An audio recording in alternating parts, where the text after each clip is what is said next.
Radio UNACH presenta El Rincón de Sísifo. Un esfuerzo hecho por y para estudiantes universitarios que se instituyen en la discusión de los derechos fundamentales, la historia universal y los eternos dilemas filosóficos. Al micrófono, Francisco González y José Juan Pérez. Extraño, tu tiempo será agradable aquí. En este lugar, el mayor bien es el placer. Esta es la inscripción que Séneca se encuentra en el Jardín de Epicuro, un lugar que se había destinado a las afueras de la ciudad de Atenas para que un grupo de amigos de este pensador Epicuro se uniesen y planteasen los prolegómenos de lo que ellos llamarían la buena vida, la vida destinada al placer. Muy buenas tardes, muy buenos días y muy buenas noches, queridos y queridas radioescuchas que siguen la sintonía de esta maravillosa estación Radio UNACH, frecuencia universitaria. En esta ocasión queremos plantear un tema muy interesante que se denomina el epicureísmo y contrastarlo con una de las doctrinas que se oponían, parece ser así, con estas manifestaciones filosóficas, es el denominado estoicismo. Para ello te doy la bienvenida, querido Francisco. ¿Cómo te encuentras esta tarde? Bastante fresca aquí en la ciudad de Tuxtla Gutiérrez. Muy bien. Aquí estamos contentos una vez más haciendo este esfuerzo por comunicar pues los saberes que la universidad ha dispuesto para sus estudiantes y también, bueno, para la comunidad en general. Y efectivamente, con un tema realmente muy apasionante que tiene que ver con la propuesta ética, moral, que podríamos llamar de una especie de hedonismo racionalista, ¿no? Una especie de filosofía, la que va a propugnar Epicuro, de la ciudad de Samos, ¿no? Contemporáneo de Platón, por cierto, ¿no? Pertenece a este gran auge de la Grecia clásica del siglo V. Y bueno, digamos que efectivamente el ideal de sabiduría que va a perseguir este pensador y con él su escuela es justamente una vida entregada al placer, a la búsqueda del placer. Y bueno, ese es un tema, pues en sociedades como las nuestras, que podría llamar un poquito al morbo, a pensar un poco como de manera frívola incluso, ¿no? Sí, realmente yo estoy recordando ahora una canción muy padre, que es de mis favoritas, de este cantautor mexicano llamado Caloncho. Se llama Hedonista la canción, y trae remembranzas precisamente a una de esas veces en las que una fiesta, las copas llegan al clímax y la gente comienza a hacer desfiguros, y bueno, al día siguiente todos se preocupan por lo que pasó la noche anterior. Ahora, esta visión de hedonismo en el epicureísmo hay que explicarla con todas sus letras. No refiere precisamente a esa clase de desenfrenos. Más bien, lo que atisba el hedonismo que propone el epicureísmo es una búsqueda del placer, pero un placer que puede ser moderado o racionalizado. Sí, así es. Desde el tiempo de la antigüedad, la perspectiva filosófica epicúrea fue ridiculizada, incluso por los propios platónicos, aristotélicos y, bueno, también los contemporáneos de Epicuro, que eran los estoicos.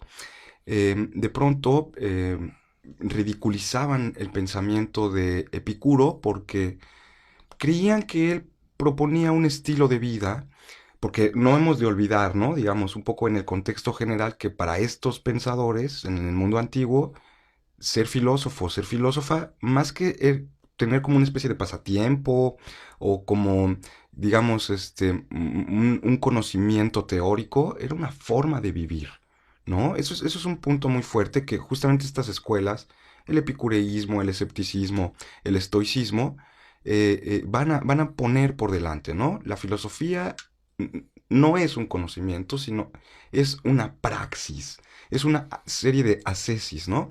Y en ese sentido, tal vez para ir cerrando, la práctica, la ascesis que nos propone Epicuro era comparada con la vida o con el modo de vida de los puercos, de animales que, digamos, en algún sentido, pues son despreciables, ¿no? Pensar que vivir entregado al placer, bueno, eso escandaliza a cualquiera. Hay una diferenciación que ahora que ya entramos a la propuesta que hace Epicuro sobre su pensamiento, tiene que realizarse respecto al distanciamiento que hay entre la doctrina del epicureísmo con el platonismo. Vamos a ponernos claros.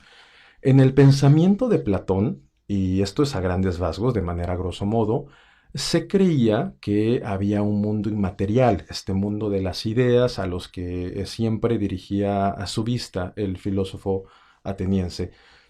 En el caso del epicureísmo y precisamente en la postura de Epicuro, la vida es totalmente materialista. Vamos a decir qué significa materialista.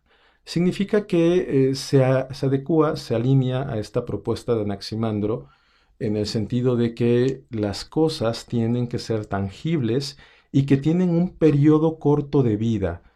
La idea de que no existe una propuesta metafísica después de la vida le permitía a Epicuro pensar que si todo se resumía a la vida terrenal, sería ridículo y sería imposible pensar en un mundo posterior. Ese es el silogismo principal por el cual se desarrolla el pensamiento de Epicuro. Ahora, si ya se tiene por sentado que todo termina cuando morimos en esta tierra, en esta vida terrenal, pues lo lógico, esta es la idea central del pensamiento de Epicuro, es que en esta vida, en los 70, 60, 50, 40 años que nos permita esta existencia terrenal y corporal vivir, tendríamos que dedicarlos a la búsqueda del placer. Ahí hay un distanciamiento de la escuela platónica. Mientras que el platonismo apostaba a una vida ulterior, en el caso del epicureísmo se creía que esta vida era la única que se tenía. Sí, justamente, digamos, uno de de las formas en las que Platón define lo real, por ejemplo, en este diálogo del sofista, tiene que ver con que algo es real si nosotros podemos ser afectados por él o nosotros podemos afectar a eso. Tomando ese punto de partida, no solo el epicureísmo, sino buena parte de esto que se llama socratismo menor, bueno, estas escuelas helenísticas, ¿no?, de las que ya hemos hablado, tienen un punto de vista materialista, porque ellos consideran, en realidad, con la filosofía de Demócrito de Abdera, un antiguo atomista, consideran que eso que nosotros llamamos realidad, es decir, lo que nos afecta y nosotros podemos afectar, es la materia. Y lo único que existe es la materia, el mundo material y el vacío, y los movimientos de los átomos y todo lo que sabemos. Ahora, ese punto tiene razón, entra en una seria contradicción con la perspectiva platónica, por ejemplo, respecto a la inmortalidad del alma, que en otro tema hemos platicado, ¿no? Pero eso no quiere decir que, digamos, el alma humana sea algo material, como podría ser una especie de neuma, una especie de hálito, ¿no?, por decirlo así, una especie de vapor, podríamos considerar que es el alma humana. No por eso esa alma humana pierde su trascendencia. O sea, el hecho de que sea material, y eso es un punto bien interesante del epicureísmo, los dioses o Dios, la región de la divinidad también es material, ¿no? O sea, el hecho mismo de que, digamos, nosotros muramos y bueno, pues ya desaparezca nuestro cuerpo físico y lo que sea, bueno, sí, pero el alma humana también es material y esa alma humana no se destruye. Porque hay un principio bien interesante, la materia no se destruye, ¿no? La materia es algo eterno, que digamos como lo dicen ahora los físicos más contemporáneos, ¿no? No se ha creado ni se destruye, sino solo se va transformando. Y eso es lo que sucede en el cosmos, ¿no? Obviamente el mundo no ha sido siempre así, en alguna época fue puro fuego, pero de pronto este fuego ha cambiado y se convierte en el planeta que habitamos, y seguramente llegará un momento en el que desaparecerá este mundo, pero la materia misma no desaparecerá. ¿Cómo llegar a ese disfrute del placer que propone Epicuro? ¿Cómo obtener en esta vida tan efímera, tan corta, tan poco prolongada, esa sensación de disfrutarla? Bueno, pues son unos de los cuestionamientos que intentaremos resolver justo después de la pausa. ¿Si te parece a ti, Francisco? Perfecto. Adelante, vámonos a una pausa. Volvemos.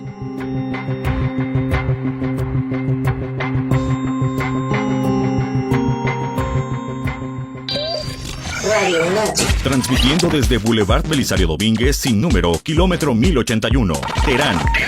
Tuxtla Gutiérrez, Chiapas. Escúchanos en www.radio.unach.mx Y Facebook, Radio UNACH Oficial. Somos la radio universitaria que comunica y se acerca más a ti. Radio UNACH. Coordinación de Comunicación Universitaria. ¿Ya conoces la tienda UNACH? Visítanos, ahí encontrarás uniformes, playeras tipo polo, chamarras, chalecos, sudaderas, gorras y souvenirs universitarios. Estamos ubicados dentro de la universidad y también puedes consultar nuestro catálogo en línea a través del Centro Universidad Empresa en cune.unach.mx/tienda UNACH. La UNACH te ofrece Profesional Superior Universitario, una nueva oferta educativa. Podrás estudiar un diplomado, Profesional Superior Universitario y terminar una licenciatura para la inclusión social. Todo en 3 años. Modalidad a distancia, horarios flexibles en plan cuatrimestral. Regístrate del 1 de diciembre al 5 de enero en aspirantes.unach.mx. Por la conciencia de la necesidad de servir. Universidad Autónoma de Chiapas. Bienvenidos de nuevo.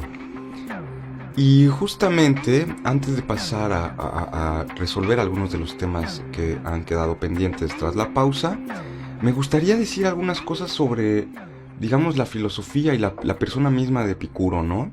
En su época, Epicuro realmente fue un filósofo muy conocido, incluso por encima de Platón, ¿no? Llegó a ser un filósofo muy prominente. Llegó a escribir aproximadamente 300 obras, de las cuales solo se conservan algunos fragmentos de tal vez 3 o 4 obras. Y esto es muy simpático, ¿no? Esto es muy valioso porque la figura de Epicuro generalmente ha sido relegada a esta especie como de doxografía o de chisme filosófico, digamos, en el que lo único que tenemos de él son anécdotas. No hay un dato fidedigno. Y no es casual, ¿eh? No es casual porque la perspectiva epicúrea realmente se enfrenta contra el platonismo, ¿no? Es una perspectiva realmente opuesta al platonismo, tanto en el ámbito ético como en el ámbito epistemológico, pero también al cristianismo.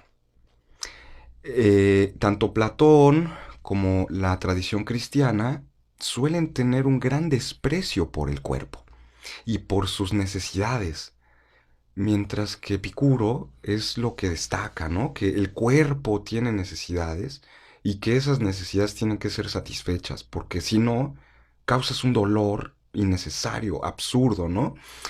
Entonces, digo, no quiero yo sonar así muy conspiranoico, pero es un hecho que debido a que triunfó el platonismo y el cristianismo, bueno, Epicuro, pues no sabemos mucho de él, ¿no? También es como algo que por ahí decía el filósofo Michel Onfray, un filósofo francés, ¿no? Habría que cuestionarnos un poco la historia oficial, ¿no? ¿Por qué filósofos tan relevantes como Epicuro terminan siendo acusados de ser propagadores de los vicios, por ejemplo, ¿no? Ah, el placer, el cuerpo, eso no importa, ¿no? Mejor ser como Sócrates, ¿no? Que no te importe tu cuerpo y morir por los ideales. Hay una referencia muy interesante en esta tesis central de la propuesta epicúrea sobre la posibilidad de llegar al placer, que se resume en la siguiente frase: no temas a los dioses, no temas a la muerte. Lo bueno es fácil de conseguir, lo terrible es fácil de soportar. En la historia del pensamiento se le ha denominado a esta sentencia como el tetrafármaco. Y esto tiene una explicación. En la antigüedad, para aquellos que nos escuchan, el tetrafármaco era una especie de pomada de la vaquita. O sea, era un bálsamo que se podía poner a todo golpe, a todo mal y a toda tristeza. Cuando Epicuro piensa sobre los principales problemas que acongojan a la humanidad, se da cuenta de que una de las causas primordiales de que el ser humano viva con tristeza, con zozobra, con preocupación, es precisamente el temor irracional. Vamos a explicar esto con algunos ejemplos muy sencillos. La primera frase de la sentencia dice, no temas a los dioses. Epicuro explica que el temer a los dioses es un temor irracional y da las explicaciones referentes. Dice, si los dioses existen, como muchas personas creen o creemos, los que estamos escuchando, los que estamos comunicando, la idea de que Dios esté pensando todo el tiempo en castigarte es una idea que no descansa en un hipotético lógico. Si Dios existe, Dios está preocupado y ocupado manteniendo los causales de los ríos, los movimientos celestes, preocupado porque la Tierra no colisione con Marte o con el Sol. Y sería un poco ilógico pensar que Dios está todo el tiempo mirándote y vigilando en qué momento no tiras la basura en su lugar para mandarte un super castigo. Entonces, Epicuro dice, creer que todo el tiempo vas a ser castigado nubla tu visión de disfrutar la propia vida. Y pasa a estudiar la siguiente composición de esta sentencia que estamos analizando. No temas a la muerte. También ahí se precisa que la muerte básicamente es el final de la percepción sensorial. Justamente ese es uno de los temas que hermana, al mismo tiempo que separa, la perspectiva, digamos, epicúrea de su competidor, que era el estoicismo. Porque para ambos escuelas, la escuela del pórtico, la estoa, y la escuela del jardín, Epicuro, con sus amigos, el objetivo de la filosofía era, digamos, llegar a tener la vida de un sabio. Y el hombre sabio es un hombre libre, particularmente libre del temor, porque los que viven bajo el sometimiento de sus pasiones no son libres, son esclavos. Pero también libres, digamos, de toda perturbación, no solo del temor, sino de cualquier cosa que pueda inquietar nuestro ánimo, nuestro espíritu, nuestra alma, ¿no? Y en ese sentido hay una búsqueda por una especie de ataraxia, ¿no? Que es un poco el término griego para referirnos a esa palabra que me fascina. Digo, no soy yo así, pero me fascina mucho porque tal vez no la tenga, ¿no? Imperturbabilidad, ¿no? Serenidad de espíritu, ¿no? Y justamente ese es el objetivo de la filosofía. La búsqueda del placer epicúreo tiene que ver con que nosotros tenemos que llegar a un punto en el que haya placer o surja dolor, nuestra mente no se perturba. Y en este punto en el que se atacaba este principio sobre el no temer a la muerte, estábamos analizando y refutábamos el temor irracional a esta, en el sentido de que una vez terminando la experiencia sensorial, pues no hay ningún dolor que pueda sentirse. Entonces, el pensar en algo que es inevitable, es decir, como lo hemos comentado en sesiones anteriores, cuando incluso planteábamos la idea de la muerte y la percepción socrática sobre la misma, la muerte es un destino al que todos vamos a asistir. El estar preocupado y ocupado en la discusión sobre la muerte nos aleja un tanto de la experiencia propia de la vida. Y finalmente estos dos aforismos que a mí me agradan mucho, el hecho de que lo bueno es fácil de conseguir. Aquí quisiera yo aclarar que no se refiere a que lo que es bueno se obtiene de manera ilícita. O sea, no es el hecho de que si yo quiero algo bueno que es para mí, por ejemplo, tener un Gran Marquis o un Mustang modelo 88 GT, pues sea fácil nada más apropiármelo de él indebidamente. Lo que Epicuro quiere decir, o lo que el mensaje quiere transmitir, es que las cosas buenas pueden obtenerse en eventos muy sencillos. Por ejemplo, el hecho de que tú y yo hoy estemos aquí platicando y que tengamos una tacita de café, muy sabrosa por cierto, café de Chiapas de altura, que para mí eso me produce un placer. Me produce placer platicar, presentar estas ideas y nutrirme de ellas. Y Epicuro dice, esto es fácil de conseguir. Yo no tuve que pagar una gran cantidad de dinero para poder plantear estas ideas hoy, para escucharte y para transmitir este mensaje a todos y a todas aquellos a quienes llegue. Y finalmente, la idea de que lo terrible es fácil de soportar. Incluso aquí Epicuro formula una sentencia matemática y dice él que a mayor dolor, menor prolongación del tiempo. y a menor dolor una prolongación continuada. Por ejemplo, si en este momento yo perdiese un brazo, porque me das un machetazo y bueno, tenemos una discusión apasionada aquí por Kant. Alguna vez leía que en algún lugar de Alemania, dos muchachos que planteaban sus conceptos kantianos terminaron en una balacera. Espero que no sea el caso. Bueno, pero pensemos que eso en un mundo hipotético llegara a suceder. El dolor intenso que yo sentiría no es un dolor duradero, es un dolor que va a terminar. Y lo que Epicuro dice es que lo que es terrible es fácil de soportar. Y los dolores pequeños, también incluso lo menciona él, tienden a ser sostenidos en el tiempo y de pronto tú ya no lo sientes.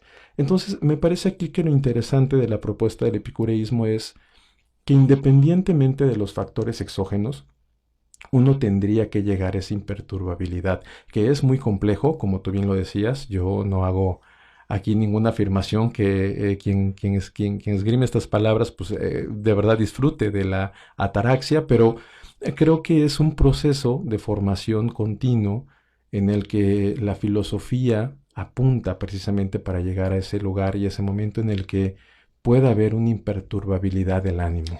Y justamente la búsqueda del placer, digamos, en esta idea epicúrea, no es algo que deberíamos nosotros considerar como de entrada malo, porque, o que nos puede llevar a una vida muy desenfrenada. Porque, un poco, ¿no? Lo decíamos hace un rato. Estos placeres de pronto acusan a Epicuro de hacer de los seres humanos unos puercos, porque ¿cómo tu vida va a estar dedicada al placer? Y dice, bueno, en realidad las personas que me acusan a mí de hacer a las personas como animales, son ellos los que piensan que los seres humanos no pueden tener otros placeres distintos a los placeres que tienen las vacas o que tienen los puerquitos, ¿no? Entonces, yo no soy el que habla mal de los seres humanos, dice Epicuro. Son los que acusan, que piensan que no hay otro placer posible más que el puro placer sensible.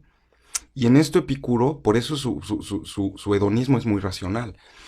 Porque si bien hay como un punto en el que hay una suerte de empirismo, también nosotros somos capaces de hacer un cálculo de placeres. O sea, nosotros podemos elegir entre el placer de, por ejemplo, ir a una cena a las 7 de la noche, sabiendo que al día siguiente te tienes que parar a las 6 de la mañana, y bueno, esa cena, sabes que no es una cena, va a ser una gran fiesta, y claro, hay gran placer en eso, ¿no? Beber, ver a tus amigos, bailar, lo que sea, pero párate a las 5:30 para llegar a las 6 a tu trabajo. O sea, ese es el dolor que te va a causar. Y entonces ahí, pues, placer y dolor, ¿no? Están en juego. O sea, hay cosas que son placenteras que su presencia me puede retribuir un dolor posterior, o incluso su ausencia me puede significar un dolor. Entonces yo no voy a buscar cualquier clase de placer. Yo voy a buscar el placer que sea un placer sostenible, continuado, muy prolongado, y que obviamente no me reditúe un dolor. O sea, el placer de ponerte una borrachera enorme, bueno, increíble. Pero a ver, aguántate 3 días acostado en la cama y que te quieres arrancar la cabeza, ¿no? Y ahí es donde uno, si entiende la doctrina del epicureísmo, tiene que ser muy sabio. Porque ni todo placer es tan bueno, ni todo mal es tan malo. Por ejemplo, si yo hoy decido ponerme la vacuna contra el COVID, pues voy a estar 2 días tirado porque te deja un dolor inmenso en el brazo. Pero el resultado de ese dolor a largo plazo va a ser una inmunidad, al menos teórica, respecto al virus que está causando una epidemia mundial. Por otro lado, hay placeres que, si bien son momentáneos y se disfrutan en ese momento y se agotan en ese instante, dejan una secuela a largo plazo. Entonces creo que ahí vale mucho la pena insistir en que la propuesta de Epicuro no es una que vaya pensada hacia el desenfreno total de las pasiones. O sea, el placer, como hemos dicho, puede encontrarse en las cosas sencillas. Y yo ahora quizás con esto terminaría mi participación y te cedería el uso de la voz para culminar. Estaba recordando una entrevista que vi, escuché en un video hace ya algunos, quizás un año y medio, cuando comenzaba esta aventura de estudiar la carrera de filosofía. Y había una entrevista con un académico español que da clases de filosofía en Barcelona. Y él hacía una diferenciación entre los conocimientos útiles y los conocimientos valiosos. y precisamente indicaba que la filosofía tendía a generar conocimientos valiosos. Decía él, hay cosas útiles en la vida, por ejemplo, el conocimiento de poder destapar con un destapacorchos una botella de vino. Pues es un conocimiento útil, pragmático, es tecné, podríamos decir. Pero eso no se compara en grado de calidad al valor que te da compartir una copa de vino con un ser querido, con un amigo, platicar anécdotas, recordar remembranzas pasadas. Y es ahí donde precisamente la propuesta de Epicuro va dirigida a que esas cosas pequeñas que producen placer son las que deben de procurarse en la vida. Sí, en el fondo también la vida de Epicuro nos lo muestra, ¿no? Hay muchas representaciones acerca de él en el que se le pone, digamos, comiendo higos, teniendo un contacto lo más cercano con el mundo natural, ¿no? Un poco con esa idea de que, bueno, pues el hombre tiene que conocer el mundo del cual viene, ¿no? Que es la naturaleza y vivir conforme a ella. Vivir lo más conforme al mundo natural.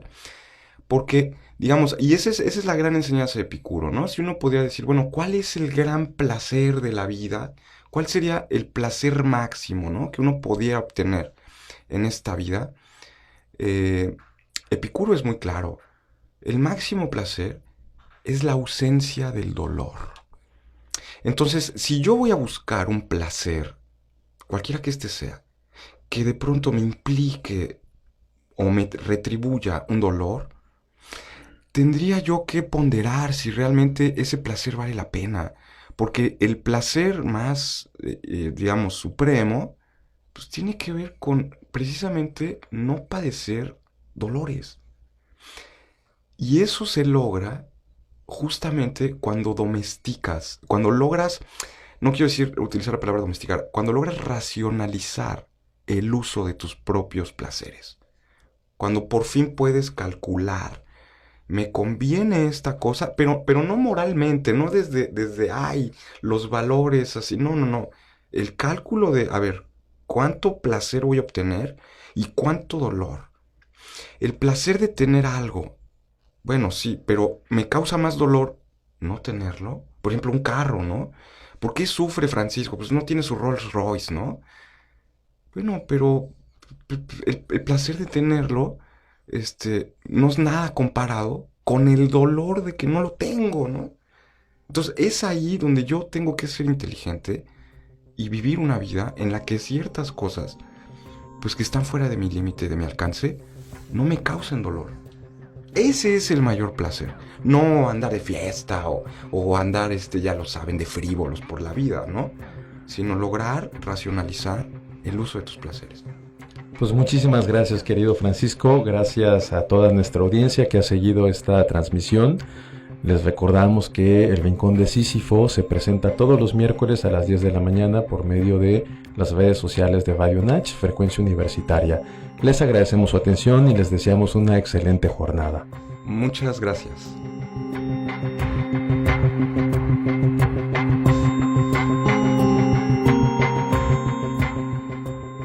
Pensemos en la posibilidad de Sísifo feliz, un ser que ha quebrantado el designio divino que le acechaba.